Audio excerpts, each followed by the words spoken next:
Avoid making these mistakes that I and many of my clients made, but instead, do these. In today's video, I am going to share with you the mistakes I made. I made many in my weight loss journey, but I'm going to share the 5 top that had the worst impact in my body and in my life. But I am also going to share with you what has helped me to move forward with this amazing weight loss journey. So without further ado, let's get into this. Mistake number 1. Overestimating how many calories I was burning during my exercise routine, therefore feeling entitled to eat or snack more. I was so hungry, especially at the beginning. All I wanted to do was eat after spending all the time at the fitness center, after doing the cardio and the strength and the cardio and the stretching. I spent so much time and all I wanted to do was compensate myself for sacrificing so much. I had to start changing the way I was viewing exercise. I looked at exercise more as a punishment and food as a reward. So, hey, I did all this, now I need a reward. Mistake number 2, trying trendy, popular diet. I learned my lesson the hard way. 15 years ago, we didn't have social media as much as we have it now. We barely started getting Facebook and YouTube. So I subscribed for magazines. I would get all these magazines. I would try the diets or the new popular thing that everyone was doing, or the supplement or this or that. I tried everything. And yes, some of them did work, but the way they made me feel was horrible. I developed headaches, or I felt bloated, I just felt tired, irritable. So there was something to it. And the results weren't sustainable. It was way too much to sacrifice. So I learned a lot. So instead, I decided one day to just stop doing all that. I put the scale away. I got rid of the magazines. I wasn't completely hiding my head under the sand, but I was determined to do it the right way. I went back to base. I grew up in Guatemala with fit, healthy women that didn't know anything about much. I mean, all they talked about was, raising the kids and this and that. But what did? They walked everywhere they went. They ate everything that was at the supermarket, starting with the vegetables, with the complex carbohydrates, the proteins, the healthy fat, and they were strong and healthy. I never heard them talking about, oh my gosh, I feel so heavy, I'm so fat, I need to lose weight. Never. So I had to go back to that lifestyle. They had a nutrient-rich diet that kept these women strong and healthy, that until now, my grandmother is 95, 96. She doesn't have any illnesses, let's say diabetes or high cholesterol, any of that. The thing that she does have is dementia, and I think that's a lack of omega-3s in their diets over there. Mistake number 3, focusing too much on the scale. Remember I told you I had to hide the scale? And I made the decision the day my daughter, my baby, she was about 2-3 years old, barely learning how to talk, and she said, "Mom, you're on that thing again? And now your clothes is off?" Yeah, I had taken my clothes off to see if I had gained ounces for the second or third time in the same day. That night, I cried so much. I felt so bad. As an example, as a mother, I decided to, instead of listening to the scale, I was gonna start listening to my body, and everything changed from there. Mistake number 4, having a cheat full day. Yes, you can have a cheat meal, but cheat day all day, and I'm going to tell you why. If you plan your cheat meal, let's say you're having the fries, the hamburger, soda, or the milkshake, and perhaps another small appetizer, calories can go up from 1,000 to 2,000 calories in one sitting. Would you want to repeat that again and again? Imagine that. And I did that before. I would have a full day of cheating, but it would take me days, sometimes weeks to recover, and that wasn't good for my body.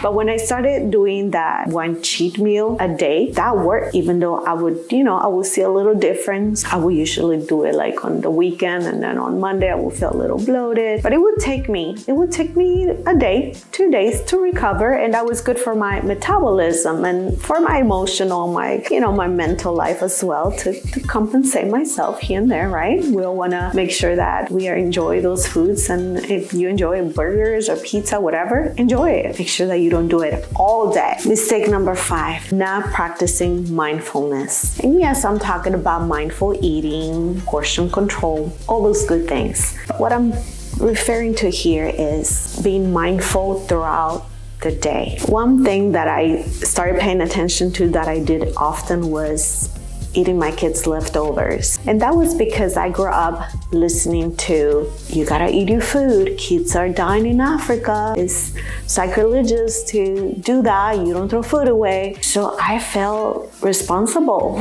to eat my kids' leftovers. And it felt good, right? I mean, who doesn't like to eat? Another thing that I've noticed when I was cooking, I will be testing the food or kind of grabbing a bite or two from my partner's plate. All that counted. So when I became mindful throughout my day, I've noticed that I had bad eating habits. And I decided to let go of those habits and I started developing better habits. So there you have them. Those are the 5 top mistakes I made and I saw many of my clients making, but thankfully my mistakes helped them. Anyway, I just want to recap and tell you what you should be doing instead. And I wrote them down so that way I won't get out of subject or, start telling stories. Number 1, remember, exercise is not punishment. It's actually a compensation. When you are able to move your joints, to stand up, you're blessed. So many people are not able to do that.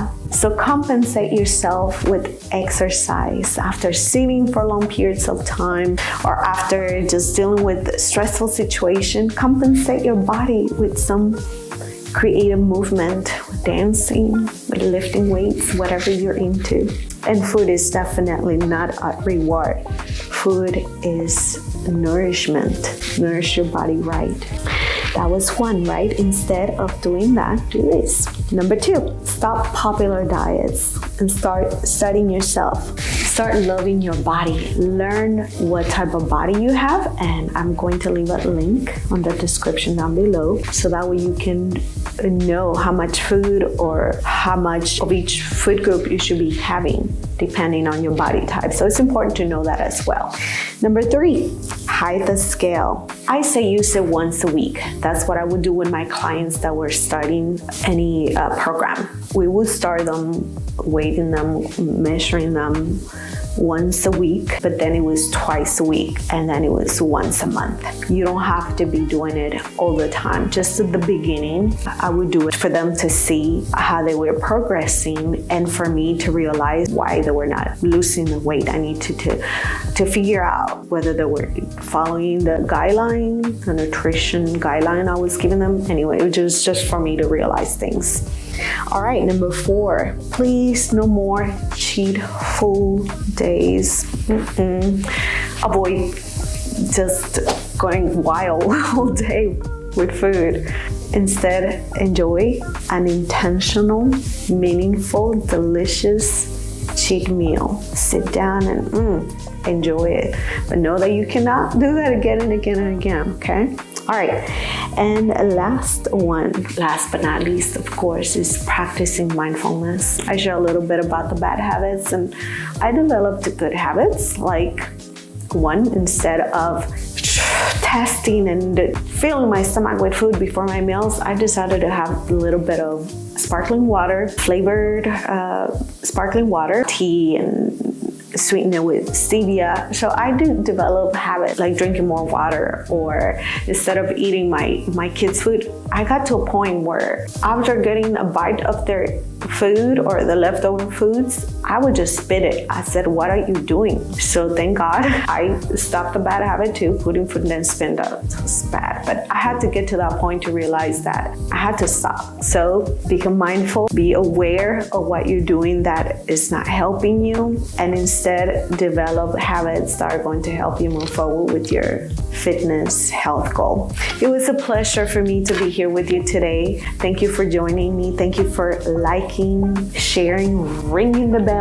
If you haven't, go ahead and do that so you'll be the first one to get a hold of these videos to share, okay? Not only to do it yourself, which is awesome, go ahead and do it, but also to help others as well.